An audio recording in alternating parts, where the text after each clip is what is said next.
Good everyone, we are here in front of you to discuss our study entitled The Impact of Globalization on Income Inequality in Developing Nation. Before we discuss our study, I would like to introduce my group researcher, Fernando Jitro, Idron Chris Paulican, Oyeng Janbert, CJ Simpana, and Yukar Bersula. Today, I will present the abstract of our study entitled The Impact of Globalization on Income Inequality in Developing Nation. The purpose of this study is to examine how globalization, through trade, foreign investment, and technological exchange affect income inequality in developing countries. This topic is important because while globalization brings growth and opportunities, it also raises concern about who truly benefits from those gains. Many developing countries experience economic improvements, but the distribution of income becomes more unequal. The method we use is the descriptive qualitative approach and analyze secondary data from credible sources like the World Bank, international economic reports, and scholarly literature. This allowed me to understand the patterns in themes related to globalization and inequality. There are major findings. First is that globalization does promote economic growth and job creation. However, the benefits are not equal. Skilled workers, urban industries, and economic elites gain more compared to unskilled laborers. Second is the wages inequality widens. Many unskilled workers face low wages and even job displacement because of the automation and competition from imported goods. Third is the foreign investment tend to benefit wealthy investors more than local communities. Trade liberalization supports competitive sport sectors, but it also harms weaker local industries that are not ready for global competition. Globalization is not entirely negative, but its benefits are uneven. Developing nations must implement policies that protect vulnerable workers and support local industries so that economic growth becomes more inclusive. And here's our introduction of the impact of globalization on income equality in developing nations. Globalization through increased trade, investment, and technology can boost a country's economic growth. However, many developing nations cannot fully benefit because of weak infrastructure and and vulnerable communities as foreign companies and technology enters. Income equality may be widened. This makes important to study how globalization impacts income gap and to create policies that ensure growth that benefits everyone.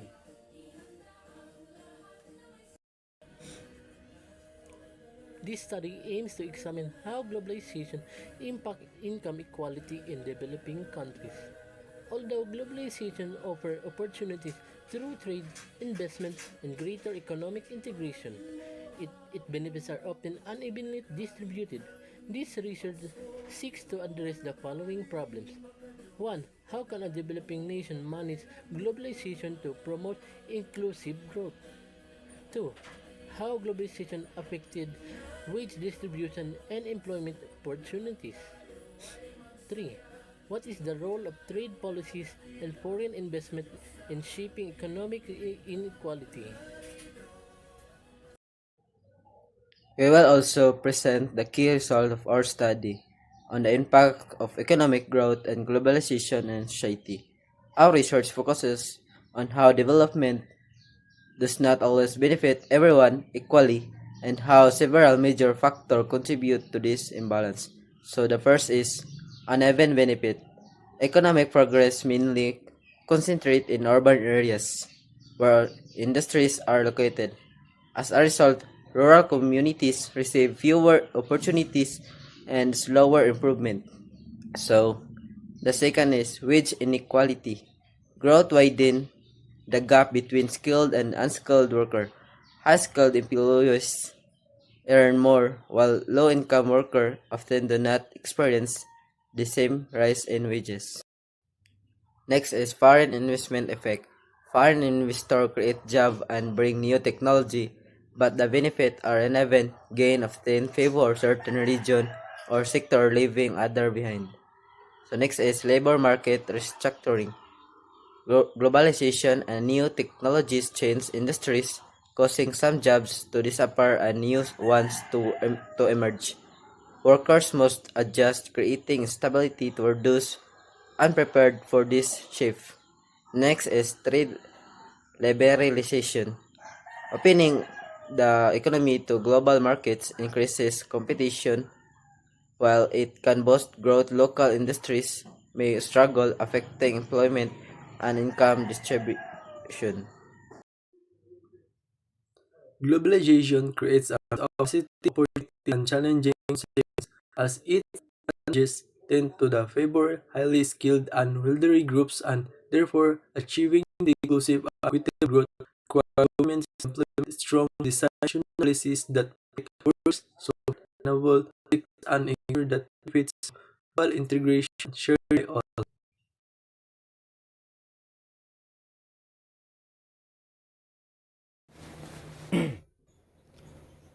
Recommendations. The recommendations emphasize the need to strengthen labor laws to protect workers from exploitation and ensure job security. It also highlights the importance of investing in skills training and education so that employees can adapt to the demands of globalization. In addition, fair wages and stable employment must be granted to promote equality and reduce poverty.